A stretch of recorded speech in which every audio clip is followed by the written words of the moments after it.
said 13 years, so tell us how that got started. Hope you got time. 2001 is when I signed up to a school. Basically, I was 15 at the time before I signed up to, so 15 years old, but I knew what I wanted to do. My dad took me to a wrestling match in New York, my first live wrestling match. He drove me to Rhode Island.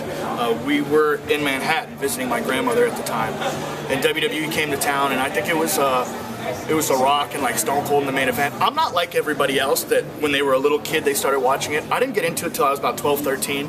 So a lot of the guys that they mentioned from the old school days I now know because I went back and watched. But yeah, for me it was The Rock, it was Stone Cold. It was, I mean, we're talking about the 90s, you know. So I didn't grow up watching it like everybody else, but I was so in awe when they brought me. I mean, the spectacle of it, just, you know, the fireworks, the show, even the sportsmanship, man. Like, then you got these big heavy guys going out there, you know, and it was like David versus Goliath or Goliath versus Goliath. And for me, you know, as a kid, I've always done a lot of sports and I was always very active, but nothing triggered home like wrestling. When I first watched wrestling, I was taken back. I was in awe. I couldn't believe that this guy, like The Rock, for instance, could go on the mic and call this guy a monkey, jabroni, this and that, and then he can go in the ring and back it up, you know. And for me, I was like, man, I could do that. I mean, I could talk crap. I'm the best at it, man. So why not try it? So I think I had to sign up to the school, the Rusty Brook School, in 2001. I was officially 16 at the time. Down here in South Florida. Down here in South Florida. The Vandals actually found me. I was messing around in my backyard.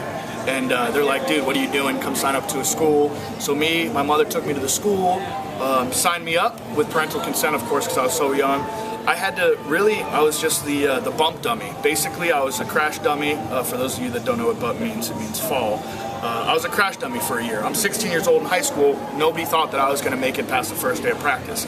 So every day I would get my ass beat, I get my ass beat, and I keep coming back, you know. And the guys that were around at that time, the Vandals, Billy Fives, the Punisher, Soul Man, Norman Smiley, all these guys counted me out, you know, 15, 16-year-old kid, you know. And it wasn't only physically on my body, it was mentally. I mean, on the car rides there, I was with the wrestlers because I didn't drive, so the wrestlers would pick me up, the ones from Boca, so the Vandals. The whole ride there, they'd make fun of me, tell me that I'm, you know, a piece of crap and I'll never make it and I'm too young. And then I beat my butt for about 4 hours of practice, and then we drive back home, and then they say how I'm retarded and that my dog's retarded, my mom's retarded, dating it. You know, it was very mental for me, how I sucked, I never make it. So for me, it just added fuel to the fire for me, and I knew I was going to stick with it.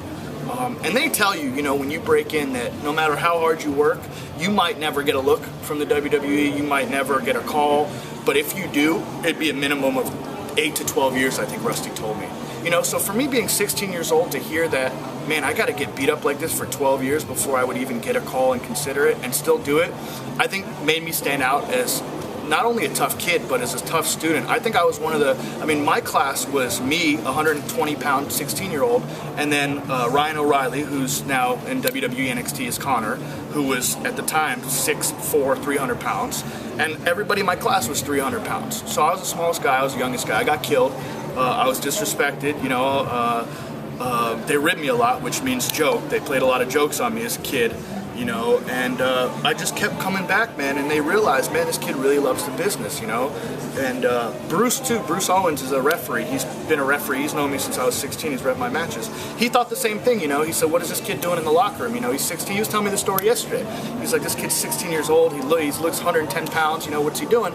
But then when I wrestled and I'd have a big lump on my eye or a bone sticking out or whatever, Bruce would come over to me and be like, are you okay? And in the match, I'd tell him I'm fine. And I think that gained his respect, and I think it gained a lot of respect out of the other wrestlers, and over time, you know, I continue to get better, and you know, the first couple years was just Florida, and then I branched out, and since then, I mean, 13 years later, I've wrestled in Mexico, Puerto Rico, Japan, 22 different states. I recently did WWE NXT, you know, so I've done a lot in my 13 years, but that's what you have to do. Like, no offense to a lot of guys, but for guys that want to do this as a hobby and they're not in the gym, they wrestle once a month or they wrestle once a year, you know, and they don't want to put in the work, that's great. I don't mind being a weekend warrior. I like having a job during the week and wrestling on the weekends, but if your goal isn't to get signed, then you're not putting in the work, you're not putting in the gym time, you're not, I mean, I constantly, if you ask my girlfriend, I constantly watch wrestling all the time.